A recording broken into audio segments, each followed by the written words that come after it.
গল্পতরু চ্যানেলে আপনাদের সাথে আছি আমি রাজ। পড়ছিলাম জুল ভার্নের একটি mystery thriller the mysterious island. পড়ছি এর তৃতীয় পর্ব। জুনের শুরুতেই শীত নামল। প্রথমেই মোমবাতির প্রয়োজন বোধ করল অভিযাত্রীরা। ক্যাপ্টেনের নির্দেশে আবার গোটা ৬ সিল মেরে আনল পেনক্রাফট। প্রথমে চুন আর চর্বি দিয়ে তৈরি হলো সাবান। সালফিউরিক অ্যাসিডের সাহায্যে আলাদা করে ফেলা হলো ক্যালসিয়াম সালফেট। বাকি রইল ৩টে ফ্যাট অ্যাসিড, অলিক, মার্গারোকি আর স্টিয়ারিক। শেষ দুটোকে কাজে লাগিয়ে মোমবাতি বানিয়ে ফেললেন হার্ডিং। শাকসবজির আগা পাকিয়ে হলো মোমের সলতে। বেশি শীত পড়তে শুরু করলে গরম জামা কাপড় দরকার হবে। ভেড়ার মতো লোমলা অসংখ্য মুষপন আছে ফ্র্যাঙ্কলিন হিলে। কিন্তু উলের কাপড় বোধ হয় এ শীতে আর হচ্ছে না। পরে জুতো বানাবার জন্য সিলের চামড়া শুকিয়ে রাখা হলো। দুশোবার জন্য প্রচুর মাছ আর খরগোশ নুন দিয়ে শুকিয়ে ভাঁড়ারে মজুত করল নেপ।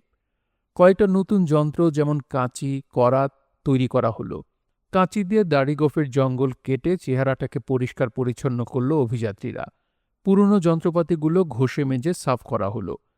বিদঘুটে একটা করাতের সাহায্যে তৈরি হয়ে গেল চেয়ার, টেবিল, খাট, টুল, তাক ইত্যাদি। তৈরি হলো দুটো কাঠের পুল। গ্রানাইট হাউস থেকে দ্বীপের উত্তর প্রান্তে যেতে একটা ছোট্ট খাল পেরোতে হয়। একটা পুল খালের ওপর বসিয়ে দেওয়া হলো। পানি ভাঙার ঝামেলা নেই বলে এবার যখন তখন যাওয়া যাবে সাগর তীরে। সাগর সৈকতে পড়ে থাকা রাশি রাশি ঝিনুক আর শামুক কুড়িয়ে এনে ভাঁড়ারে রাখল নেব আর পেনক্রাফট। টক শরবত তৈরির জন্য এক জাতের গাছের শিকড়, চিনি তৈরির জন্য ম্যাপল গাছ, চায়ের বিকল্প হিসেবে এক প্রকার ঘাস, সবই আছে দ্বীপে, নেই শুধু রুট। সময় পেলেই ব্রেড ফ্রুট জাতীয় গাছ খুঁজে বেড়ালেন ক্যাপ্টেন কয়েকদিন। হঠাৎ একটা জিনিস পেয়ে ওই গাছ আর খুঁজতে হলো না। রিচমন্ডে থাকাকালীন হার্বার্টকে কয়েকটা পায়রা কিনে দিয়েছিলেন পেনক্রাফট। পায়রাগুলোকে রোজ গমের দানা খাওয়াতো হার্বার্ট। একটা দানা কিভাবে যেন ঢুকে গিয়েছিল ওর কোটের সেলাইয়ের ফাঁকে। ওই দানাটাই সেদিন খুঁজে পেল হার্বার্ট, আর তাই দেখেই খুশিতে আত্মহারা হয়ে গেলেন ক্যাপ্টেন। রুটির অভাব তাহলে মিটল? ওই একটা দানাতেই রুটি? আশ্চর্য হয়ে প্রশ্ন করল হার্বার্ট। ওই দানাটাই মাটিতে পুঁতে ফেল, ওটা থেকে প্রথম বছরে পাওয়া যাবে ৮০০ দানা। ৮০০ দানা পুঁতলে দ্বিতীয় বছরে ৬,৪০,০০০ দানা। তার পরের বছরে পুরোপুরি গমের চাষই শুরু করে দেয়া যাবে। গ্রানাইট হাউসের ছাদের এক জায়গায় মাটি সাফ করা হলো। জায়গাটা কুপিয়ে নিয়ে তাতে চুন মিশিয়ে পানি ঢালা হলো। তারপর দানাটি রোপণ করে বেড়া দিয়ে ঘিরে দেয়া হলো। দানা রোপণকে কেন্দ্র করে উৎসবের আয়োজন করল অভিযাত্রীরা। জাঁকজমকের সাথে অতিবাহিত হল উৎসব। সেদিন ২০শে জুন। সবচেয়ে খুশি হল পেটুক পেনক্রাফট। সেদিন থেকে নিয়মিত শস্যক্ষেত্রটি দেখাশোনা আর আশপাশের কীটপতঙ্গ মেরে ফেলার ভার নিল সে। জুনের শেষ নাগাদ জেকে নামল শীত। এত ঠান্ডা পড়ল যে জমে গেল হ্রদের পানি। তবে গ্রানাইট হাউসের ভেতরে আরামেই রইল অভিযাত্রীরা। ঘরের ভিতরে ফায়ারপ্লেসে জ্বলে গনগনে আগুন। কাজেই চিন্তা কি? সরাসরি ভাড়ার ঘর পর্যন্ত হ্রদের পানি টেনে আনার বন্দোবস্ত করেছিলেন ক্যাপ্টেন। ঘর গরম থাকায় বরফের তলা দিয়ে আসা পানিও জমতে পারল না। মার্সি নদীর দক্ষিণ পাড় আর ক্লকেপের মধ্যবর্তী জলাভূমিটায় যায়নি এখনো ওরা। শীতের সময় জলাভূমির পানি কমে গেল। সেটাই একদিন দেখতে যাবার সিদ্ধান্ত নিল সবাই। সেদিন ৫ই জুলাই, ভোর ৬টা। সঙ্গে খাবার আর শিকারের সাজ সরঞ্জাম নিয়ে বেরিয়ে পড়ল ওরা। আগে আগে চলল টপ। মার্সি নদীর ওই পাড়টাও ঝোপঝাড়ে ঠাসা। টপের তাড়া খেয়ে এ ঝোপ থেকে বেরিয়ে ওদিকের ঝোপে গিয়ে লুকালো কয়েকটা শেয়াল। পালাবার সময় কেয়া হুয়া বলে চেঁচাতে চেঁচাতে গেল। ভরকে গেল টপ। কুকুরের মতো ডাকছে কয়েকটা শিয়াল। ওগুলো মেরু শিয়াল, বললেন ক্যাপ্টেন। আরও পরে বেলা প্রায় ৮টার দিকে সাগর তীর ঘেঁষা অনুর্বর জায়গা দিয়ে হাঁটতে লাগলো ওরা। পাহাড় নেই দিকে। পেছনে ফিরে চাইলেন একবার ক্যাপ্টেন। প্রায় মাইল ৪ পথ পেরিয়ে এসেছে ওরা। হাঁটতে হাঁটতেই একসময় ক্যাপ্টেন বললেন, গড়ন আর ভূপ্রকৃতি দেখে মনে হচ্ছে এককালে মহাদেশেরই অংশ ছিল দ্বীপটা। হয়তো কোনো প্রাকৃতিক দুর্যোগে সাগরের তলায় তলিয়ে গেছে মহাদেশ। প্রশান্ত আর আটলান্টিক মহাসাগরের প্রায় সব দ্বীপই কোনো না কোনো মহাদেশের সঙ্গে যুক্ত ছিল বলে সন্দেহ করা হয়। তাই নাকি ক্যাপ্টেন? আশ্চর্য হয়ে বলল পেনক্রাফট। তাহলে তো লিঙ্কন আইল্যান্ডও যে কোনো সময় পানির তলায় চলে যেতে পারে। অসম্ভব কিছুই নয়, তবে তার আগেই হয়তো এখান থেকে চলে যেতে পারবো আমরা। কথা বলতে বলতে বিশাল জলাভূমিটার কাছে পৌঁছে গেল ওরা। জলাটা দৈর্ঘ্যে ৫ মাইল। প্রস্থে মাইল 4 কিনারায় ছড়িয়ে আছে অসংখ্য আগ্নেয়শিলা। জলাটা পুরো ঘাসের চাপড়া, জলজ উদ্ভিদ, শ্যাওলা আর দুর্গন্ধময় পচা ঘাসে ঠাসা। মশার ডিপো ওটা। আর আছে অগণিত হাঁস, টিল আর স্নাইপ। আরও যে কত জাতের পাখি আছে তার সীমা সংখ্যা নেই। মানুষ দেখেও ভয় পেল না পাখির দল।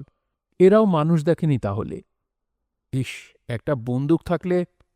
বাকি কথাগুলো আঙুলের তুড়ি মেরে বুঝিয়ে দিল নাবিক পেনক্রাফট। শেষ পর্যন্ত তীরধনুক দিয়েই কয়েকটা পাখি মারা হলো। এক নজর দেখে মন্তব্য করল হাবার্ট, টেড্রন পাখি ওগুলো। সেদিন থেকেই জলাটার নাম হয়ে গেল টেড্রন জোন। রাত 8টায় ফিরে এলো সবাই গ্রানাইট হাউসে। শীত কাকে বলে হাড়ে হাড়ে টের পেল ওরা আগস্টের মাঝামাঝি। আর যদি বাতাস বইতে শুরু করে তাহলে তো কথাই নেই। হাড় ভেদ করে মজ্জায় গিয়ে ঢোকে যেন প্রচণ্ড ঠান্ডা। ঠাট্টা করে একদিন নেপকে বলেই ফেলল পেনক্রাফট, অন্তত একটা ভালুক পেলেও চামড়ার কোট বানিয়ে দিতে পারতাম তোমাকে। কিন্তু ভালুক পাওয়া গেল না দ্বীপে।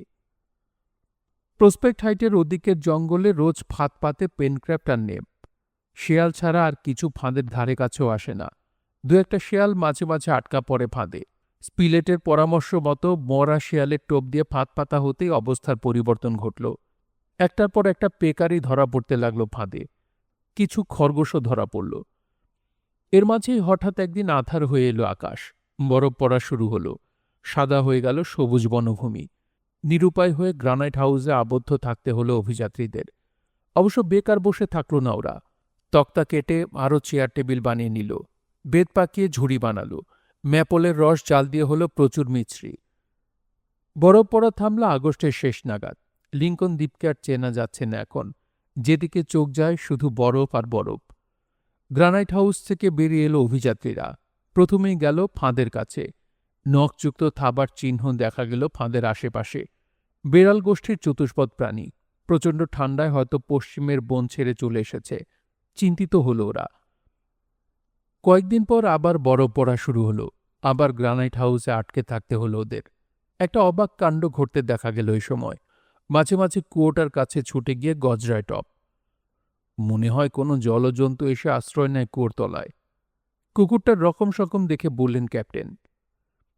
এর কিছুদিন পরই এমন একটা ঘটনা ঘটল যে রীতিমতো শঙ্কিত হল অভিযাত্রীরা। সেদিন 26শে অক্টোবর। শীত কমে যাওয়ায় বরফ গলতে শুরু করেছে। একটা বেশ বড়সড় পেকারি সাথে একটা কয়েক মাসের বাচ্চা সহ ফাঁদে আটকা পড়েছে। তাই দেখে দারুণ খুশি পেনক্রাফট। যত্ন করে রাত্রে বসে গেল সে। সেদিন খাবার টেবিলে এলো বাচ্চা পেকারির রোস্ট, ক্যাঙ্গারুর ঝোল, শুয়োরের গোশত, সোনাপাইন বাদাম আর অসবেগো ঘাসের চা। বাচ্চা পেকারিটার একটা অংশ কেটে নিয়ে মুখে পুরল পেনক্রাফট। পরক্ষণেই চেঁচিয়ে উঠে হাত চাপা দিল মুখে। দাঁত গেছে? মানে ভেঙেছে? পেকারির গোশতে পাথর ছিল নাকি? মুখ থেকে শক্ত জিনিসটা বের করে টেবিলে রাখল পেনক্রাফট। পাথর না, জিনিসটা সীসার টুকরো। চেপটে যাওয়া একটা বুলেটের অংশ। যেন ভূত দেখছে এমনভাবে গুলিটার দিকে চেয়ে রইল সবাই। পেকারির বাচ্চাটার বয়স কত ছিল পেনক্রাফট? জিজ্ঞেস করলেন ক্যাপ্টেন। মাস 3। ফাঁদে আটকেও মায়ের দুধ খাচ্ছিল। 3 মাসের মধ্যেই কেউ গুলিটা ছুঁড়েছে। যেই ছুঁড়ে থাকুক সে হয়তো এখনও এ দ্বীপেই আছে।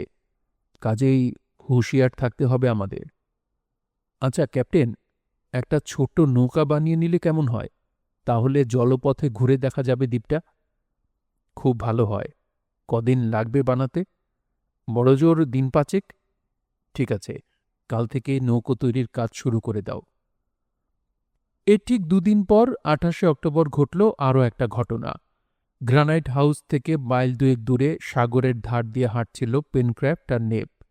হঠাৎ দেখল ওরা পাথরের আনাচে কানাচে পথ করে নিয়ে গুটি গুটি পায়ে হেঁটে যাচ্ছে একটা বিশাল কচ্ছপ। সাথে সাথেই ছুটে গিয়ে কচ্ছপটাকে উল্টে দিল পেনক্রাফট। উল্টে দিলে পালানো সম্ভব নয় কচ্ছপের পক্ষে। তবু ওটার চারপাশে পাথরের ঠেকা দিয়ে রাখল আরও নিশ্চিত হওয়ার জন্যে। এত বড় কচ্ছপটা দুজনে বয়ে নিয়ে যেতে পারবে না। তাই গ্রানাইট হাউসে গিয়ে ঠেলাগাড়ি নিয়ে এলো। এসেই ঠেকা দেয়া পাথরগুলো তেমনই আছে, নেই শুধু কচ্ছপটা। সব শুনে ভাবনায় পড়লেন ক্যাপ্টেন। ঠিক 5 দিনের মাথায় তৈরি হয়ে গেল নৌকো। হালকা কাঠ আর গাছের ছাল দিয়ে তৈরি হলো ওটা। 12 ফুট লম্বা নৌকোটার ওজন হবে 2.5 মনের মতো। সেদিনে নৌকোয় উঠে বসল সবাই। দেখো দেখো পেনক্রাফট, চুয়ে চুয়ে পানি উঠছে নৌকোয়। একটু ভয় পেল হাবার্ট। ও কিছু না, নতুন নৌকো তো, দুদিনেই ঠিক হয়ে যাবে। তীর থেকে আধ মাইলটার দূরে সরে গিয়ে নৌকো বাইতে লাগলো পেনক্রাফট। এখান থেকে ফ্র্যাঙ্কলিন হিলকে সুন্দর দেখাচ্ছে। নৌকোয় চড়ে ঘুরতে ঘুরতে বুঝতে পারলেন স্পিলেট তটভূমির অনেক কিছুই অদেখা ছিল ওদের। ঘণ্টাখানেক পর প্রবল বিস্ময়ে হঠাৎ চেঁচিয়ে উঠল হাবার্ট। আরে ওটা কি? ওই ওই যে! আঙুল তুলে তীরের দিকে দেখালো সে। হাবার্টের নির্দেশিত দিকে চাইল সবাই। বিশাল দুটো পিপের মাঝখানে একটা সিন্দুক পড়ে আছে বেলাভূমিতে। তাড়াতাড়ি তীরে ভিড়ানো হলো নৌকো। বালির মাঝে সিন্দুকটা প্রায় গেড়ে যাওয়ার জোগাড় হয়েছে। নিশ্চয় ভারী কিছুতে ঠাসা ওটা। আশপাশে জাহাজডুবি হলো নাকি? সিন্দুকটার তালা ভাঙতে গেল পেনক্রাফট, কিন্তু বাধা দিলেন ক্যাপ্টেন। এখানে ভাঙা ঠিক হবে না। কাজেই পিপে সহ সিন্দুকটা জোয়ারের পানিতে ভাসিয়ে নৌকোর পেছনে বেঁধে টেনে আনা হলো গ্রানেট হাউসে। তারপর হাভার্ড আর নেব ছুটে গিয়ে উঠল একটা বড় গাছের মগডালে। যদ্দূর চোখ যায় তীক্ষ্ণ দৃষ্টিতে চারদিকে চেয়ে দেখল দুজনে। কিন্তু জাহাজ তো দূরের কথা, একটা ভাঙা মাস্তুলও চোখে পড়ল না। যন্ত্রপাতির সাহায্যে অতি সাবধানে বাক্সটা খুলল পেনক্রাফট। খুলেই চক্ষু স্থির। এ কি করে সম্ভব? আরব উপন্যাসের দেশে হাজির হয়েছে নাকি ওরা? দস্তার পাত দিয়ে মোড়া সিন্দুকের ভেতরটা জামা কাপড়, বই, রান্নার সরঞ্জাম, অস্ত্রশস্ত্র আর যন্ত্রপাতিতে ঠাসা।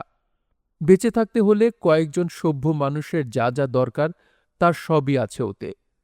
ক্যাপ্টেনের জন্য কাঁটা কম্পাস, দূরবীন, সেক্সট্যান্ড, থার্মোমিটার, ব্যারোমিটার থেকে শুরু করে নেবের জন্য সসপ্যান, থালা বাসন, স্টোভ, কেটলি, ছুরি, আর স্পিলেটের জন্য বন্দুক, বুলেট, বারুদ, ছররা, ভোজালিও পাওয়া গেল। আর আছে জামা কাপড়, অভিধান, বাইবেল, বিভিন্ন বিষয়ের বিজ্ঞানের বই, সাদা কাগজ, ডায়েরি। এমনকি একটা ক্যামেরা ও ফটো তোলার যাবতীয় সরঞ্জামও আছে। কিন্তু একটা ব্যাপারে আশ্চর্য হলেন ক্যাপ্টেন। এত জিনিসের কোনোটার গায়ে লেখা নেই ওগুলো কোন দেশের তৈরি। খুশিতে নাচতে ইচ্ছে করছে ওদের, শুধু পেনক্রাফট ছাড়া। মুখ গোমরা করে বলল সে, সবই পাইয়ে দিল আরব উপন্যাসের ভূত। সিন্দুকের ভেতর একটু তামাক পুড়ে দিলে কি ক্ষতি ছিল? ওর কথা শুনে হো হো করে হেসে উঠল সবাই। রাতের খাওয়ার পর বাইবেলটা হাতে নিয়ে নাড়াচাড়া করছেন ক্যাপ্টেন। এমন সময় পেনক্রাফট বলল, একটা কুসংস্কারে বিশ্বাসী আমি ক্যাপ্টেন। বাইবেলটার বাঁধায়ের দিক টেবিলে খাড়া অবস্থায় রেখে হাত সরিয়ে আনুন। বাইবেলের যে জায়গাটা আগে খুলবে, হয়তো সেখানে আমাদের এই পরিস্থিতিতে কি করা উচিত তার নির্দেশ পেয়ে যাবেন। কথাটা হাস্যকর হলেও কি মনে করে তাই করলেন ক্যাপ্টেন। আস্তে করে দুভাগ হয়ে টেবিলে বিছিয়ে পড়ল বাইবেলের দুদিক। কে যেন একটা সরু কাঠি গুজে রেখেছিল বাইবেলের ওই পাতা দুটোর মাঝখানে। সপ্তম অধ্যায়ের 8ম শ্লোকের পাশে লাল পেন্সিল দিয়ে চিহ্নিত করা রয়েছে। জোরে জোরে চিহ্নিত জায়গাটা সবাইকে পড়ে শোনালেন ক্যাপ্টেন। ঈশ্বরের কাছে যা চাওয়া যায় তাই পাওয়া যায়, যে খুঁজবে তাকে সেই পাবে। পরদিন ভোরে জাহাজডুবি হয়ে সত্যি কেউ দ্বীপে উঠেছে কিনা দেখার জন্য নৌকোয় চেপে রওনা দিল অভিযাত্রীরা। জোয়ার এসেছে তখন মার্সি নদীতে। মাঝ নদীতে নৌকোটা নিয়ে গিয়ে হাল ধরে বসে রইল পেনক্রাফট। জোয়ারের টানে আপনি ভেসে চলল নৌকো। এক জায়গায় তীরের খুব কাছাকাছি চলছিল নৌকো। ওই সময় রাই সরসের গাছ খুঁজে পেল হাবার্ড। দেখে রেগে গেল পেনক্রাফট। সবই পাওয়া যাচ্ছে দ্বীপে, শুধু শালার তামাক গাছ ছাড়া, বিড়বিড় করে বলল সে। অনেকক্ষণ পর দেখা গেল ফাঁকা হয়ে আসছে গাছপালা। এখানে অত্যন্ত লম্বা, প্রায় 100 ফুটের কাছাকাছি এক জাতের গাছ দেখা গেল। ওগুলো ইউক্যালিপটাস, বলল হাবার্ড। এ গাছকে অস্ট্রেলিয়ায় কি বলে জানো? প্রশ্ন করলেন ক্যাপ্টেন। না তো। Fever tree. সেরেছে? জ্বর হয় নাকি এ গাছের? হয় না, তবে পালায়। অর্থাৎ যেখানে গাছ থাকে সেখান থেকে পালায় জ্বর। এর হাওয়া লাগলেও জ্বর সেরে যায়। নদীর দুতীরে শুধু আকাশ ছোঁয়া ইউক্যালিপটাস। আর মাইল 2 এগোবার পর নদীর গভীরতা কমতে শুরু করল। গাছের ডালে লাফালাফি করছে অসংখ্য বানর। আরও কিছুটা যাওয়ার পর নৌকোর তলা মাটিতে ঠেকে গেল। আর এগোবে না নৌকো। টেনে নৌকোটাকে তীরে তুলে একটা গাছের গুঁড়িতে বেঁধে রাখল পেনক্রাফট। অপূর্ব সুন্দর জায়গাটা। গাছে ছাওয়া নির্জন বুনো এলাকা। ঠিক হলো এখানেই রাত কাটাবে অভিযাত্রীরা। রান্নার আয়োজন করা হলো। সকাল সকাল সেরে ফেলল ওরা রাতের খাবার। মশাল জ্বালিয়ে পাহারায় রইল নেব আর হাভার্ড। নির্বিঘ্নে কেটে গেল রাতটা। পরদিন ভোরে নাস্তা সেরে নিয়ে রওনা দিল সবাই। লতাপাতা ঝোপঝাড় কেটে লম্বা ঘাস পাড়িয়ে এগিয়ে চলল ওরা, উর্বর জমি আর ঘন জঙ্গলের দিকটায়। সকাল 9:30টায় বিশাল এক ঝর্ণার ধারে পৌঁছল অভিযাত্রীরা। ঝর্ণাটা পেরোনোই এক সমস্যা। হঠাৎ কি দেখে হাঁটু পানিতে নেমে গেল পেনক্রাফট। পানিতে হাত ডুবিয়ে একটার পর একটা তুলতে থাকল গলদা চিংড়ি। 5 মিনিটেই ভরে ফেলল বড়সড় এক থলে। ওগুলো দেখে খুশিতে আত্মহারা নেব। কিন্তু যতই নতুন নতুন জিনিসের খোঁজ পাওয়া যাচ্ছে ততই বিমর্ষ হয়ে পড়ছে পেনক্রাফট। হতছাড়া এই দ্বীপে সবই আছে, নেই শুধু ওর তামাক। ঝর্ণাটা পেরুতে হলো না। ওটার তীর ধরে আধ ঘন্টার মতো হাঁটতেই সাগর দেখা গেল, দ্বীপের পূর্ব তীর পাথুরে, অথচ পশ্চিম তীরে দেখা যাচ্ছে ঘন জঙ্গল। সাগর পর্যন্ত গিয়ে পৌঁছেছে বনভূমি। দূর থেকে মনে হয় সবুজ লাইনিং দিয়ে ঘিরে ফেলা হয়েছে নীল সাগর। মাইল দুয়েক এভাবে গিয়ে বিরল হয়ে এসেছে গাছপালা। এরপর বহুদূর এগিয়ে গেছে তীরভূমি। এতটা এসেও তো জাহাজডুবির কোনো চিহ্ন পেলাম না। সত্যি কি আছে কেউ দ্বীপে? হাভার্ড বলল। চিহ্ন সত্যি পেলাম না, উত্তর দিলেন স্পিলেট। কিন্তু দ্বীপে যদি কেউ নাই থাকে, পেকারের বাচ্চাটাকে গুলি করল কে? একটু থেমে দুপুরের খাওয়া সেরে আবার শুরু হলো চলা। অন্তত সার্পেন্টাইন পেনিনসুলার শেষ পর্যন্ত দেখতেই হবে। 5টা পর্যন্ত হেঁটেও পৌঁছানো গেল না জায়গা মতো। রাত কাটাবার জন্য একটা জায়গা খুঁজতে গিয়ে বাঁশঝাড়টা চোখে পড়ল হাভার্ডের। উৎসুকভাবে ওকে বাঁশঝাড়ের দিকে চাইতে দেখে জিজ্ঞেস করল পেনক্রাফট, বাঁশ দিয়ে কি হবে? কি হবে? ঝুড়ি হবে, ঘরের বেড়া হবে। চাই কি ভারতীয়দের মতো বাঁশের কোর খাওয়াও যেতে পারে। তীরের কাছেই ঢেউয়ের আঘাতে পাহাড়ের গায়ে সৃষ্টি হয়েছে একটা গহ্বর। ওর ভেতরেই থাকা যায় কিনা দেখার জন্যে ভেতরে ঢুকতে গেল হাভার্ড আর পেনক্রাফট। সাথে সাথে গুহার ভেতর থেকে ভেসে এলো ক্রুদ্ধ গর্জন। এক লাফে হাভার্ডকে নিয়ে একটা পাথরের আড়ালে লুকালো পেনক্রাফট। গর্জনটা স্পিলেটও শুনেছে। আওয়াজটা শুনে মনে হলো কোনো বড় জানোয়ার। বন্দুক হাতে ছুটে এলেন তিনি। আরেকবার কলজে কাঁপানো ডাক ছেড়ে গুহার মুখে বেরিয়ে এলো একটা জানোয়ার। বিশাল বুনো বেড়ালের মতো জানোয়ারটার হলদে গায়ে কালো ছোপ, জাগুয়ার। বন্দুক তুলে গুলি করলেন স্পিলেট। দু চোখের ঠিক মাঝখানে লাগলো গুলি। সেখানে গড়িয়ে পড়ল জাগুয়ারটা। চামড়াটা দেখে দারুণ খুশি হল নেব। সাথে সাথেই জাগুয়ারের চামড়া ছাড়াতে বসে গেল সে। গুহার ভেতর জাগুয়ারের উচ্ছিষ্ট বহু হাড় পাওয়া গেল। দেখে শুনে মনে হলো মাত্র একটা জানোয়ারই ছিল গুহাটায়। মধ্য এশিয়ার তাতারদের জীবনযাত্রার অনেক খুঁটিনাটি তার ভ্রমণ বৃত্তান্তে লিখে গেছেন মার্কো পোলো। কথাটা সেখানেই পড়েছিলেন ক্যাপ্টেন। গাঁটশুদ্ধ বাঁশের টুকরো আগুনে ফেলে দিলে নাকি প্রচণ্ড শব্দ করে ফাটে। বাঁশঝাড় থেকে বাঁশ কেটে এনে তাই করলেন ক্যাপ্টেন। সত্যি বন্দুকের আওয়াজের মতো শব্দ করে ফাটতে শুরু করল বাঁশের গাঁট। সে আওয়াজে শুধু বুনো জন্তু কেন, ভূত প্রেত বোধ হয় ত্রিসীমানা থেকে পালাবে। এভাবে বেশ কিছু বাঁশের গাঁট ফাটিয়ে জন্তু জানোয়ারদের হুঁশিয়ার করে দিয়ে সে রাতটা গুহাতেই কাটালো সবাই। ভোর পর্যন্ত একটানা জ্বলতে থাকলো গুহার মুখে পুঁতে দেয়া কাঠের মস্ত মশাল। পরদিন 1 নভেম্বর সকাল থেকেই দ্বীপের দক্ষিণ তীর ঘেঁষে চলা শুরু হলো। ঠিক হলো দক্ষিণ তীরে জাহাজডুবির চিহ্ন খুঁজে রাতের আগেই মার্সি নদী পেরিয়ে গ্রানাইট হাউসে পৌঁছতে হবে। নৌকোটা যেখানে আছে সেখানেই থাকুক দিন কয়েক। নৌকোটা নিরাপদেই থাকবে ওখানে, কি বলো? পেনক্রাফটকে উদ্দেশ্য করে বললেন স্পিলেট। কি করে বলি, বলল পেনক্রাফট। কচ্ছপের ঘটনাটা মনে নেই? আসলে জোয়ারের পানিতে উল্টে গিয়ে ভেসে গিয়েছিল কচ্ছপটা। আমার তা মনে হয় না, স্বগোক্তি করলেন ক্যাপ্টেন। অত দূরে জোয়ারের পানি আসতে পারে না। তা না হয় হলো, কিন্তু অত ঘুরে গ্রানাইট হাউসে পৌঁছতে হলে নদী পেরোব কি করে? জিজ্ঞেস করল নেব। শুধু কয়েকটান তামাক খেয়ে নিতে পারলে ও নদী সাঁতরেই পেরিয়ে যেতে পারতাম আমি, বলল পেনক্রাফট। প্রায় 20 মাইল পথ পেরিয়ে আসার পরও জাহাজডুবির কোনো চিহ্ন চোখে পড়ল না। দুপুর হয়ে গেছে তখন। খাওয়াটা সেরে নিয়ে আবার চলা শুরু হলো। 3টে নাগাদ একটা শান্ত হ্রদের কাছে পৌঁছল ওরা। প্রণালীর আকারে সরু হয়ে এসে হ্রদে পড়েছে সাগরের পানি। চারদিকে পাহাড় ঘেরা, ঠিক যেন একটা ছোট্ট নিরিবিলি বন্দর। টেলিস্কোপ চোখে লাগিয়ে হ্রদের বহুদূর পর্যন্ত দেখলেন ক্যাপ্টেন। দেখতে দেখতে ক্লান্ত হয়ে গেল চোখ। কিন্তু ভাঙা জাহাজ বা জীবন্ত মানুষের কোনো চিহ্নই চোখে পড়ল না। নিশ্চিন্ত হলেন সকলে। পেকারিটাকে যেই গুলি করুক না কেন, সে আর এখন এ দ্বীপে নেই, চলে গেছে দ্বীপ ছেড়ে। এমন সময় বনের ভেতর কুকুরের ঘেউ ঘেউ শোনা গেল। চমকে উঠে চারদিকে চাইল সবাই। টপ নেই। তবে কি ওই চেঁচাচ্ছে? দৌড়ে বনের ভেতর গিয়ে ঢুকল ওরা। টপই ডাকছে, মুখে একটা কাপড়ের টুকরো। একটা দেবদারু গাছের গোড়ায় দাঁড়িয়ে আছে টপ। ওদের দেখে কাপড়ের টুকরোটা মুখ থেকে ফেলে দিয়ে উপরের দিকে চেয়ে আবার ঘেউ ঘেউ করে উঠল। টপের দৃষ্টি অনুসরণ করে উপরের দিকে চাইল সবাই। পরক্ষণেই চেঁচিয়ে উঠল পেনক্রাফট, ওই তো, ওই তো জাহাজ ডুবির চিহ্ন। বিরাট একটা সাদা কাপড় ঝুলছে গাছের মাথায়। ওরই অংশ হয়তো ছিঁড়ে মাটিতে পড়েছিল, তাই কুড়িয়ে পেয়েছে টপ। ওটা জাহাজের পাল নয় পেনক্রাফট, বলল স্পিলেট। ওটা আমাদের বেলুনের ধ্বংসাবশেষ। বেলুনটা দেখে খুশি হলো সবাই। সবার জন্যই পোশাক বানানো যাবে ওটা দিয়ে। তরতর করে গাছে উঠে গেল হাভার্ড, পেনক্রাফট আর নেম। ঘণ্টা দুয়েক পরিশ্রমের পর দড়ি ধরার জট ছাড়িয়ে প্রায় আস্ত বেলুনটাই মাটিতে নামানো হলো। জীবনে আর কোনোদিন বেলুনে চড়ছি না। ওটা দিয়ে পাল বানাবো আমি, একটা বড় নৌকার পাল, বলল পেনক্রাফট। অত বড় বেলুনটাকে বয়ে নিয়ে যাওয়া সম্ভব নয়, তাই পাহাড়ের গুহায় একটা নিরাপদ জায়গায় রেখে দেওয়া হলো ওটা। পরে এসে নিয়ে যাওয়া যাবে। এত সব করতে বেলা গড়িয়ে সন্ধ্যা হয়ে গেল। আজ আর গ্রানাইট হাউসের বাইরে রাত কাটাবে না ভেবে রওনা দিল অভিযাত্রীরা। যাবার আগে জায়গাটার নাম দিয়ে গেল পোর্ট বেলুন।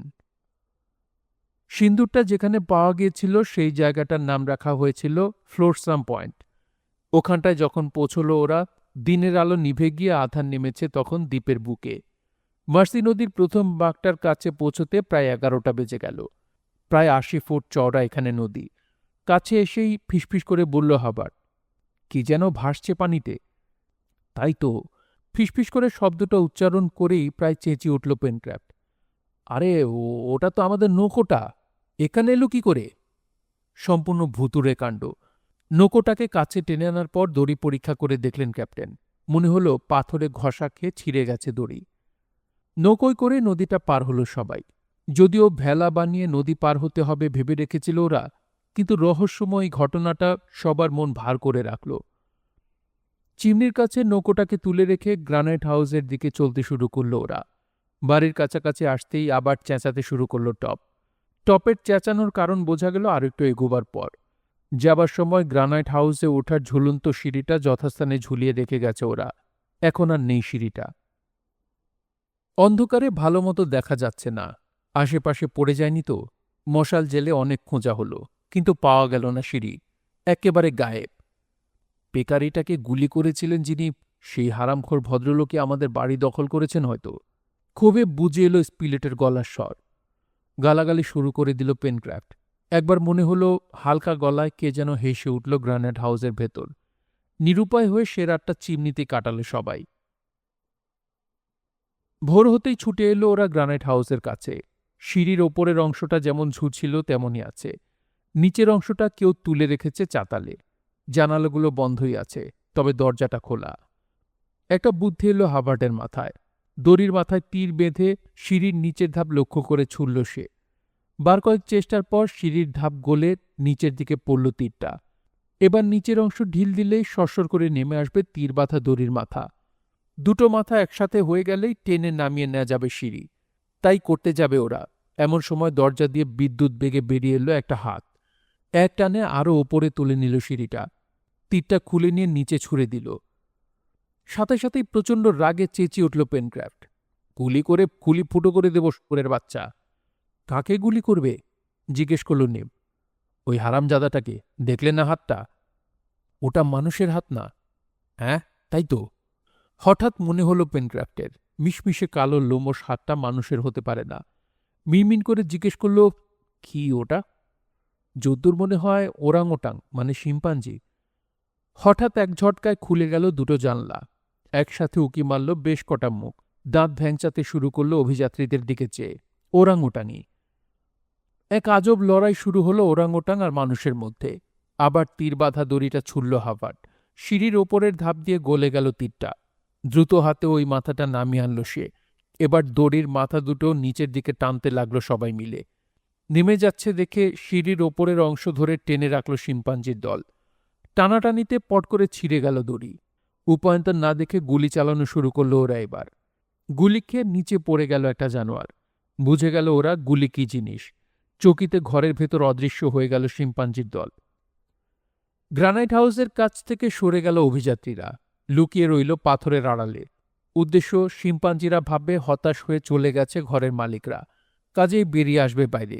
কিন্তু অত বোকা না মানুষের পূর্বপুরুষ।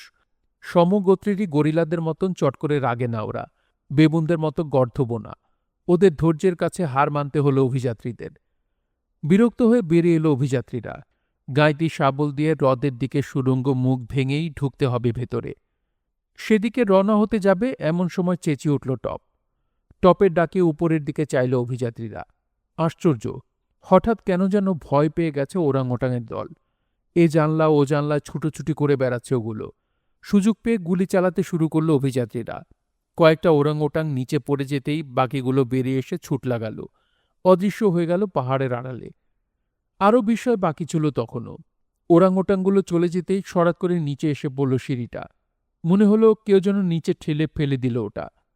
তাড়াতাড়ি সিঁড়ি বেয়ে ওপরে উঠল সবাই। উঠেই থমকে দাঁড়ালো। ঘরের ভেতর দাঁড়িয়ে আছে বিশাল একটা ওরাংওটাং। ভেতরের দিকে কোথাও হয়তো বসেছিল এতক্ষণ, বেরিয়ে যাবার সময় পায়নি। কুড়াল হাতে ছুটে গেল নেব। খুনি করে ফেলবে সে জানোয়ারটাকে। বাধা দিলেন ক্যাপ্টেন। মেরো না ওটাকে নেব, পোষ মানিয়ে ট্রেনিং দিয়ে কাজে লাগাতে পারব। কিন্তু ওটাকে কাবু করতে যথেষ্ট বেগ পেতে হলো। বহু চেষ্টায় শেষ পর্যন্ত 6 ফুট লম্বা সাংঘাতিক শক্তিশালী প্রাণীটাকে ধরে ফেলল অভিযাত্রীরা। ওরাংওটাংটার হাত পা শক্ত করে বাঁধা হলো দড়ি দিয়ে। ওর একটা নাম রেখে দিলেই তো হয়, বলল পেনক্রাফট। কি নাম রাখা যায় ওর? জাপ রাখা যাক, কি বলেন ক্যাপ্টেন? মাস্টার জাপ। সম্মতি জানালো সবাই। একটু দূরে জঙ্গলের ধারে ওরাংওটাংয়ের লাশগুলো মাটিতে পুঁতে ফেলা হলো। সহজেই পোষ মানিয়ে ফেলা গেল জাপকে। কখনো বেয়াড়াপনা না করে যা শেখানো হয় চুপচাপ শিখে নেবার চেষ্টা করে। এবার কয়েকটা কঠিন কাজে হাত দিল অভিযাত্রীরা। একটা ব্রিজ তৈরি করে ফেলল মার্সি নদীর ওপর। ব্রিজের মাঝখানটা ইচ্ছে করলে খুলে রাখা যায়। এতে দ্বীপের দক্ষিণ দিকে যাতায়াতের বেশ সুবিধে হয়ে গেল। মার্সি নদী আর লেক গ্রান্টের মাঝামাঝি একটা পরিখাও খুঁড়ে ফেলল ওরা। নাইট্রোগ্লিসারিন দিয়ে গ্রানাইট পাথর উড়িয়ে দেবার পর সহজেই খোঁড়া গেল পরিখা। পরিখার নাম রাখা হল ক্রিক গ্লিসারিন। এবার চারদিক থেকেই সুরক্ষিত হয়ে গেল গ্রানাইট হাউস। রেড ক্রিকের কাছাকাছি একটা খোঁয়াড়ও তৈরি করে ফেলল ওরা। মার্সি নদীর ওপারের পাহাড় থেকে মুসমন আর অন্যান্য লোমশ জন্তু ধরে এনে আটকে রাখতে হবে খোঁয়াড়ে। এদের লোম দিয়ে তৈরি হবে শীতকালের জন্য গরম সোয়েটার। গ্রানাইট হাউসের কাছে তৈরি হলো পোল্ট্রি ফার্ম। কাঠ দিয়ে ছোট্ট ছোট্ট খোপ তৈরি করা হলো পাখি পোষার জন্যে। পোল্ট্রির প্রথম বাসিন্দা হলো 2টো টিনামু পাখি। এরপর এলো 6টা হাঁস। পেলিক্যান, মাছরাঙা, জলমোরগ আর বুনো পায়রাদের ধরে আনতে হলো না, আপনা আপনি এসে বাসা বাঁধল কাঠের খোপে। শাকসবজি আর ফসলের চাষ হবে প্রসপেক্ট হাইটে। শক্ত কাঠের বেড়া দিয়ে দেয়া হলো ক্ষেতের চারদিকে। হাস্যকর চেহারার একটা কাকতাড়ুয়া পুতুল বানিয়ে ক্ষেতের মাঝখানে পুঁতে দিল পেনক্রাফট। এসব কাজে প্রচুর সাহায্য করেছে জাপ। ট্রেনিং শেষে ছেড়ে দেওয়ার পর পালাবার চেষ্টা করেনি সে। ভারী ভারী জিনিস বয়ে আনা থেকে শুরু করে ওর পক্ষে যা যা করা সম্ভব সবই করেছে সে। পোর্ট বেলুন থেকে বিশাল বেলুনটাকে নিয়ে আসা নিয়ে সমস্যা দেখা দিল। একটা ঠেলা গাড়ি না হয় বানিয়ে নেওয়া যায়, কিন্তু ওটা টানবে কিসে? গরু ঘোড়া কিছুই তো নেই ওদের। হঠাৎ অলৌকিকভাবেই যেন সমাধান হয়ে গেল সমস্যার। সেদিন 23 ডিসেম্বর। হঠাৎ ভীষণ চেঁচামেচি জুড়ে দিল টপ। কারণ অনুসন্ধান করতে গিয়ে অভিযাত্রীরা হতবাক। মার্সি নদীর পুল পার হয়ে ওপারের জঙ্গল থেকে এসে ওদের এলাকায় ঢুকে পড়েছে 2টো চতুষ্পদ জানোয়ার, ওনাগা, এক জাতের ঘোড়া আর জেব্রার সংমিশ্রণ। ধোঁয়াটে শরীর, মাথায় কালো ডোরা, সাদা লেজ আর পা নিয়ে অপূর্ব সুন্দর প্রাণী দুটো। ওগুলোকে দেখে চিনল হাওয়ার্ড। ওনাগা, ওনাগা। ওনাগা? গাধা বললেই হয়, বলল নেব। গাধা বলবে কি করে? কান দুটো দেখছো না? গাধার মতো লম্বা না ওগুলো, চেহারাটাও বিশ্রী না। প্রাণী গবেষণার ধার দিয়েও গেল না পেনক্রাফট। বলল, ওনাগা হোক আর গাধাগা হোক, কিছুই এসে যায় না, ওদেরকে দিয়েই গাড়ি টানাবো। বলেই আর দাঁড়ালো না সে। লম্বা ঘাসের ভেতর হামাগুড়ি দিয়ে দিয়ে এগিয়ে গেল ব্রিজের দিকে। কাছাকাছি পৌঁছেই এক লাফে উঠে দাঁড়ালো। দৌড়ে গিয়ে মাঝের অংশটা খুলে ফেলল। চতুর্দিক পরিবেষ্টিত অঞ্চলে বন্দী হলো ওনাগা দুটো। ঘাসের অভাব নেই এখানে। এখন ওদেরকে বিরক্ত না করে আস্তে আস্তে পোষ মানিয়ে নেওয়া যাবে। পোল্ট্রির কাছেই তৈরি হলো আস্তাবল। গাড়িতে জোড়ার জন্য লাগাম পর্যন্ত বানিয়ে ফেলল পেনক্রাফট। আস্তাবল থেকে পোর্ট বেলুন পর্যন্ত একটা রাস্তা তৈরির কাজ শেষ হবার পর ওনাগা দুটোর পেছনে লাগলো ওরা। কিন্তু লাগাম পড়তে চাইল না ওনাগারা। বহু কষ্টে শেষ পর্যন্ত পরানো হলো লাগাম। নতুন রাস্তায় এবার গাড়ি চালানোর পালা। গাড়োয়ান হলো নাবিক পেনক্রাফট। গাড়িতে উঠে বসে হেসে গড়াগড়ি খেতে লাগলো অভিযাত্রীরা। এ রহস্যময় নির্জন দ্বীপে গাড়ি হাঁকবে এ কি ভাবতেও পেরেছিল ওরা? লাগাম ধরে ওনাগার পিঠে চাবুক মারল পেনক্রাফট। ছুটে চলল গাড়ি। ঝোপঝাড় কেটে কোনো মতে তৈরি করা এবড়ো খেবড়ো পাথুরে পথ। ঝাঁকুনির চোটে স্থির হয়ে বসতে পারছে না কেউ। শেষ পর্যন্ত বেলুন নিয়ে ওই গাড়িতে করেই নিরাপদে গ্রানাইট হাউসে ফিরে এলো সবাই। দেখতে দেখতে কেটে গেল নতুন বছরের জানুয়ারি। ফেব্রুয়ারিও শেষ প্রায়। ইতিমধ্যে বেলুনের কাপড় কেটে প্রত্যেকের জামা কাপড় তৈরি হয়ে গেল। পিপে বাঁধা সিন্ধুকে পাওয়া গিয়েছিল সূচা সুতা। কাজেই শার্ট প্যান্ট বানিয়ে নিতে কোনো অসুবিধে হলো না। আগেই শুকিয়ে রাখা সিলের চামড়া দিয়ে তৈরি হলো জুতো।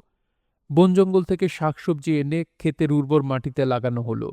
খরগোশের মাংস তো আছেই। তাছাড়াও বড়শি দিয়ে নদী থেকে প্রচুর মাছ ধরছে পেনক্রাফট। মেন্ডিবল অন্তরীপ থেকে আসে কচ্ছপ। পেটে করে নিয়ে আসে ডিম। কাঠ আর কয়লার কোনো অভাব নেই। কাজেই শাকসবজি, মাছ, মাংস, ডিম দিয়ে রান্না খাবার খেয়ে আর দ্বীপের খোলা হাওয়ায় চেহারা খুলে গেল সবার। কিন্তু এত সব খাওয়া থাকা সত্ত্বেও একটা জিনিসের অভাব কিছুতেই ভুলতে পারছিল না ওরা, রুটি। এটা ওটা বিভিন্ন কাজ করার পর রান্নাঘরে স্থায়ী চাকরি পেল মাস্টার জাপ, নেবের অ্যাসিস্ট্যান্ট সে। রান্নাঘরে ডেপকে সাহায্য করা থেকে শুরু করে খাবার টেবিলে খাবার পরিবেশন করা, হাতের কাছে পানির গ্যালাসটা জগটা এগিয়ে দেয়া, সবই নিপুণভাবে করে সে। পথে বেরিয়েও সবাইকে সাহায্য করে। গাড়ির চাকা মাটিতে বসে গেলে কাঁধ দিয়ে ঠেলে তুলে দেয়। গাছে উঠে ফল পেড়ে আনে। আর অভিযানে বেরোলে হাতে একটা লাঠি নিয়ে দারোয়ানের মতো সবার আগে আগে পথ চলে। মনে হচ্ছে এই জীবনটা তার বেশ পছন্দ হয়েছে। অন্য সব কাজের ফাঁকে ফাঁকে খোয়ারটাকে মজবুত করে ফেলল পেনক্রাফট। উঁচু কাঠের খুঁটি দিয়ে তৈরি হলো খোয়ারের মজবুত বেড়া। খুঁটির আগাগুলো চেঁচে বর্ষার মতো চোখা করে ফেলল সে। মোটা মোটা ডাল কেটে এনে ঠেকা দিয়ে দিল বেড়ার গায়ে। বড়সড় কোনো জানোয়ারও এ বেড়া ভাঙতে পারবে না এখন। ফেব্রুয়ারির শেষে শুরু হলো পশু ধরার কাজ। মুসমনের চারণ খেতে পৌঁছল ওরা এক সকালে। চারণ ক্ষেতের দুদিকে পাহারায় রইল পেনক্রাফট, হার্ডিং, নেব আর জাপ। খোয়ারের দিকটা খোলা রেখে বাকি একদিক থেকে তাড়া লাগালো হার্ভার্ট আর স্পিলেট। তাড়া খেয়ে খোলা দিকে ছুট লাগালো মুসমনের দল। খোয়ারের খোলা গেট দিয়ে সোজা ভেতরে ঢুকে পড়ল বেশ কয়েকটা। বাকিগুলো পালিয়ে গেল এদিক ওদিক। খোয়ারের গেট বন্ধ করে দিয়ে প্রাণীগুলোকে গুনে ফেলল ওরা। মোট ৩০টা মুসমন আটকা পড়েছে খোয়ারে। 10টা পাহাড়ি ছাগলও ঢুকে পড়েছে ওদের সাথে সাথে। মহা খুশি অভিযাত্রীরা। পশম, চামড়া আর ভালো জাতের মাংসের বন্দোবস্ত হয়ে গেল। চাই কি ছাগলগুলো বাচ্চা দিলেও দুধও পাওয়া যাবে। খুশি মনে গ্রানাইট হাউসে ফিরে গেল ওরা। এবার কৃষিকাজে মন দিল সবাই। খুঁজে পেতে বন থেকে এক ধরনের বীজ নিয়ে এলো হার্ভার্ট। চাপ দিতেই তেল বেরোয় এগুলো থেকে। ওই বীজ জমিতে বুনে দেওয়া হলো। তেলের চিন্তাও নেই আর। একরকম গাছের শিকড় থেকে তৈরি হলো বিয়ার জাতীয় মদ। একদিন হাঁস জাতীয় দুটো বাস্টার্ড পাখি এসে আস্তানা গাড়ল পোল্ট্রিতে। আর এলো দুটো বন মোরগ। গরমের দিনে বসে বিশ্রাম নেবার জন্য লতাপাতা দিয়ে ঘিরে একটা বারান্দার মতো তৈরি হলো প্রসপেক্ট হাইটের কিনারায়। দিনের শেষে এখানে বসে নিজেদের অতীত, বর্তমান, ভবিষ্যৎ নিয়ে আলোচনা আর গল্পগুজব করে অভিযাত্রীরা। চুপচাপ সবার কথা শুনে যান ক্যাপ্টেন সাইরাস হার্ডিং। কাজের কথা ছাড়া একটা কথাও বলেন না। ভাবেন দ্বীপের রহস্য নিয়ে। ওরা এখানে আসার পর থেকে অনেকগুলো রহস্যময় ঘটনা ঘটে গেল পরপর, কিন্তু কোনোটারই সমাধান পাওয়া গেল না আজও। মার্চের আরম্ভেই শুরু হলো ঝড় বৃষ্টি। বাইরে দুর্যোগ হলেও ঘরের ভেতর বসে নেই কেউ। এই সময় সবাই ধরে বসল ক্যাপ্টেনকে। একটা লিফটের বড় দরকার। সিঁড়ি বেয়ে ভারী জিনিস গ্রানাইট হাউসে তোলা বড় কষ্টকর। তা বানিয়ে নেওয়া যাবে। কখন থেকে শুরু করতে চাও? জিজ্ঞেস করলেন ক্যাপ্টেন। এখন থেকেই, কিন্তু লিফট চলবে কিসের শক্তিতে? প্রশ্ন করল পেনক্রাফট। পানির শক্তিতে। একটা চোঙার এক প্রান্তে কয়েকটা প্রোপেলার লাগালেন ক্যাপ্টেন। অন্যদিকে একটা চাকা। একটা লম্বা দড়ির এক প্রান্ত বেঁধে দেওয়া হলো চাকায়। গ্রানাইট হাউসের ভেতরের ছোট ঝর্ণাটার ওপর বসানো হলো চোঙাটা। চোঙার প্রোপেলার বসানোর অংশটা রইল পানিতে। হ্রদ থেকে খাবার পানি ভেতরে আনার জন্যই ঝর্ণাটা কেটেছিল ক্যাপ্টেন। এখন সেটাকে আরও একটু বাড়িয়ে নিতেই চোঙার প্রোপেলারের ওপর জলপ্রপাতের মতো প্রচণ্ড বেগে ঝাঁপিয়ে পড়ল পানি। সুন্দর অথচ সহজ পদ্ধতি। হ্রদ থেকে ছুটে আসছে পানি, সাগরে বেরিয়ে যাচ্ছে কুয়োর দিকে। আর ওই পানির ঝাপটায় বনবন করে ঘুরতে শুরু করেছে প্রপেলার লাগানো চোঙা, সেই সাথে চোঙার অন্য মাথার চাকা। ঘূর্ণায়মান চাকার গায়ে জড়াতে শুরু করল দড়ি। চোঙাটা উঠানো নামানোর ব্যবস্থাও করলেন ক্যাপ্টেন। ওপরের দিকে উঠালেই পানির স্রোত থেকে বেরিয়ে আসে প্রপেলার, কাজেই থেমে যায় ঘূর্ণন। তখন চাকায় আটকানো দড়ির অন্য মাথায় একটা কাঠের বাক্স লটকে দিতেই তৈরি হয়ে গেল লিফট। গ্রানাইট হাউসের দরজার পাশে কপিকল লাগিয়ে তাতে বসিয়ে দেওয়া হলো লিফটের দড়ি। 17ই মার্চ চালু হলো ওয়াটার লিফট। ভারী বোঝা তো ওপরে তুলছেই, নিজেরাও এরপর থেকে লিফটে করে ওঠানামা শুরু করে দিল ওরা। সবচেয়ে মজা পেল টপ। দিনের মধ্যে অন্তত 100 বার ওঠে আর নামে। এরপর কাচের জিনিস তৈরিতে হাত দেন ক্যাপ্টেন। কাঁচ তৈরির সমস্ত উপকরণই পাওয়া গেল দ্বীপে। বালি, খড়িমাটি, সোডা আর অন্যান্য মাল মশলা একসাথে মিশিয়ে তন্দুরে জাল দিয়ে তরল করা হলো। লোহার একটা নল বানিয়ে নিয়ে সেই নলের ভেতর ফুঁ দিয়ে তৈরি হয়ে গেল গ্যালাস, প্লেট, কাপ। আরও তৈরি হলো জানলার শাসি। যদিও খুব মসৃণ হলো না জিনিসগুলো, কাজ চলে যাওয়ার মতো হলো। জঙ্গলের মধ্যে সাইকাস গাছ খুঁজে পেল হাবার্ড। এর বোটায় ময়দার মতো দেখতে একরকম গুঁড়ো পাওয়া যায়। এগুলো দিয়ে চমৎকার কেক আর পুডিং তৈরি করে ফেলল নেব। সেদিন 1 এপ্রিল। বারান্দায় বসে গল্প করছে সবাই। হঠাৎ ক্যাপ্টেনকে জিজ্ঞেস করলেন স্পিলেট, আচ্ছা ক্যাপ্টেন, আমাদের দ্বীপটা প্রশান্ত মহাসাগরের ঠিক কোন জায়গাটায় আছে? সেক্সট্যান্ট দিয়ে বের করা যায় না? কি দরকার তা জেনে? ক্যাপ্টেনের আগেই প্রশ্ন করে বসল পেনক্রাফট। বেশ আরামেই তো আছি আমরা এখানে। তবুও লিঙ্কন দ্বীপের কাছে পিঠে অন্য কোনো দ্বীপ আছে কিনা জানা উচিত না?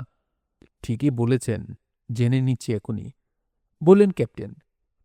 সিন্দুক থেকে ম্যাপ বের করে আনলো হাবার্ড। অন্যান্য জিনিসের সাথে ওটাও ছিল সিন্দুকের ভেতর। ম্যাপের প্রশান্ত মহাসাগরের ওপর মন দিলেন ক্যাপ্টেন। সেক্সট্যান্টের সাহায্যে অঙ্ক করে বের করে ফেললেন মহাসাগরের ঠিক কোন বিন্দুতে আছে লিঙ্কন দ্বীপ। কিন্তু ঠিক ওই বিন্দুতে কোনো দ্বীপের চিহ্ন নেই ম্যাপে। তবে লিঙ্কন দ্বীপ ম্যাপের যেখানে থাকার কথা তার থেকে 150 মাইল উত্তর পূবে ট্যাবন নামে একটা দ্বীপ আছে। কথাটা সবাইকে বললেন ক্যাপ্টেন। ওই ট্যাবের দ্বীপেই যাব। ডেকওয়ালা একটা বড় নৌকো বানিয়ে নিবক্ষণ। ঠিকমতো হাওয়া পেলে 2 দিনেই পৌঁছে যাব ট্যাবর দ্বীপে, বলল পেনক্রাফট। রাজি হলো সবাই। আবহাওয়া ভালো থাকে অক্টোবরে, তাই আগেই নৌকো তৈরির কাজ শেষ করতে হবে। হাতে আর মাত্র 2 মাস আছে। এর মধ্যেই বানাতে হবে নৌকো। কাজে লেগে গেল পেনক্রাফট। উদয়াস্ত কঠোর পরিশ্রম শুরু করল সে। সকালে কাজে বেরোবার সময় সারাদিনের খাওয়া সাথে নিয়ে যায় সে। চিমনি আর প্রসপেক্ট হাইটের মাঝখানে তৈরি হলো ডকইয়ার্ড। ভালো গাছ কেটে তক্তা করে সারি সারি দিয়ে রাখা হলো পাহাড়ের গায়ে। 35 ফুট লম্বা করতে হবে নৌকোটা। পেনক্রাফটকে সাহায্য করতে লাগলেন ক্যাপ্টেন। শিকার নিয়ে মত্ত রইল স্পিলেট আর হাবার্ড। আর ওই শিকারকে ভালোমতো রেঁধে পরিবেশন করা হলো নেবের কাজ। শিকার করতে গিয়ে সেদিন মস্ত আবিষ্কারটা করে ফেলল হাবার্ড আর স্পিলেট। গাছটার সোজা ডালে বড় বড় থ্যাবড়া পাতা, থোকায় থোকায় ঝুলছে আঙুরের মতো ফল।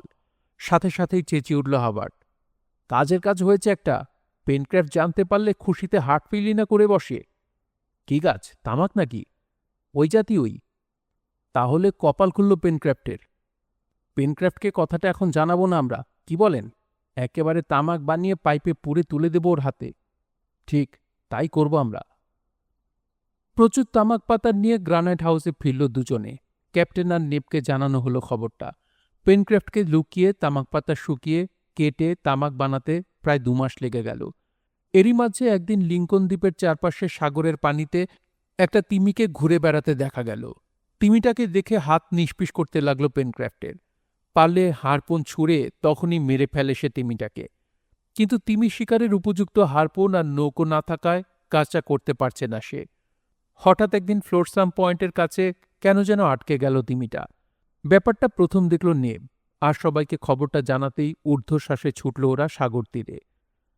হাজার হাজার মাংসাশী পাখি উঠছে ফ্লোরসাম পয়েন্টের আকাশে। মরার গন্ধ পেয়েছে ওরা। মারা গেছে তিমিটা। বাঁ পাশের পাঁজরে গেঁথে আছে একটা হারপুন। দ্বীপের কাছে পিঠেই তাহলে তিমি শিকারী আছে, বললেন স্পিলেট। তা নাও হতে পারে মিস্টার স্পিলেট। হারপুন নিয়েও অনেক সময় হাজার হাজার মাইল ছুটে চলে যায় তিমি। এটাও যে তা করেনি কি করে বুঝব? তিমিটার দিকে তাকিয়ে বলল পেনক্রাফট। একসময় তিমি শিকারী জাহাজে চাকরি করেছে পেনক্রাফট। এ ব্যাপারে তার জ্ঞান তাই সবার চেয়ে বেশি। তিমিটার কাছে গিয়ে হারপুনটা পরীক্ষা করল সে। মেরিয়া স্টেলা ভিনিয়ার্ড কথাটা পরিষ্কার লেখা আছে হারপুনের হাতলে। সাথে সাথে একটু যেন অন্যমনস্ক হয়ে গেল পেনক্রাফট। ভিনিয়ার্ড তার জন্মস্থান, মেরিয়া স্টেলা জাহাজটাও চেনা। পচন ধরার আগেই তিমির গায়ের সবচেয়ে দরকারি অংশ চর্বির স্তর কেটে আনল পেনক্রাফট। ভবিষ্যতে কাজে লাগবে বলে রেখে দিল দরকারি কিছু হাড়। তিমির বিশাল দেহের বাকি অংশটা পড়ে রইল ওখানেই। অল্পক্ষণে ওটা খেয়ে শেষ করবে শিকারী পাখির দল।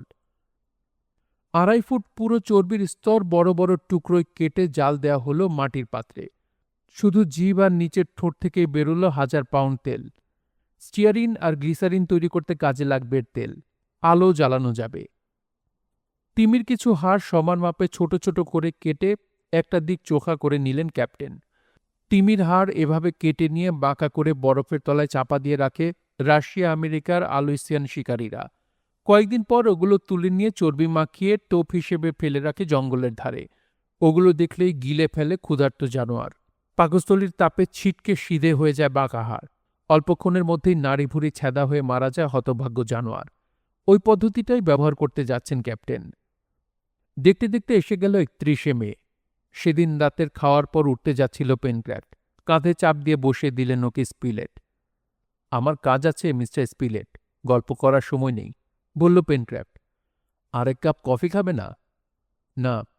তামাক চলবে? কি বললেন? বিমূঢ়ের মতো সবার মুখের দিকে চাইতে লাগলো পেনক্রাফট। মিটিমিটি হাসছে নেব। একটা তামাক ঠাসা পাইপ ওর দিকে বাড়িয়ে ধরলেন স্পিলেট। ছো মেরে পাইপটা নিয়ে নিল পেনক্রাফট। পরক্ষণে মুখে পুরে টানতে শুরু করল, কিন্তু ধোঁয়া বেরুল না। তামাকে আগুন না দিয়েই টানতে শুরু করেছে সে। হেসে উঠে ওর দিকে আগুন এগিয়ে দিল হাবার্ট। তামাকে আগুন দিয়ে মিনিটখানেক চুপচাপ পাইপ টানল নাবিক। আশ্চর্য এক তৃপ্তি ফুটে উঠল ওর চেহারায়। তারপর মুখ থেকে পাইপটা সরিয়ে বলল, চমৎকার তামাক, তুলনা হয় না। এত বড় আবিষ্কার কে করল শুনি? মিস্টার স্পিলেট, উত্তর দিল হাবার্ট। তড়াক করে চেয়ার ছেড়ে উঠে দাঁড়ালো পেনক্রাফট। একটানে চেয়ার থেকে তুলে জড়িয়ে ধরল স্পিলেটকে। আরে ছাড়ো ছাড়ো, করছো কি? জোর করে পেনক্রাফটের আলিঙ্গন থেকে মুক্ত হলেন স্পিলেট। আমি শুধু গাছটাই দেখেছিলাম। হাবার্ট না চিনলে আর ক্যাপ্টেন তামাকটা তৈরি না করে দিলে তো কোনো কাজেই আসতো না ওই গাছের পাতা। ওদিকে কথাটা একদিন তোমাকে জানাতে না পারায় পেট ফুলে তো প্রায় মারাই যাচ্ছিল নেব। কাজেই ধন্যবাদটা সবাইকে দাও। পড়ছিলাম জুল ভার্নের mystery thriller the mysterious island. পড়ছিলাম এর 3য় পর্ব। এই মিস্ট্রি থ্রিলারটি আপনাদের কাছে কেমন লাগছে অবশ্যই কমেন্ট করে জানাতে পারেন। ভালো লাগলে একটি লাইক করবেন, চাইলে শেয়ার করতে পারেন। সবাই ভালো থাকবেন, সুস্থ থাকবেন এবং গল্পতরুর সঙ্গী থাকবেন। ধন্যবাদ।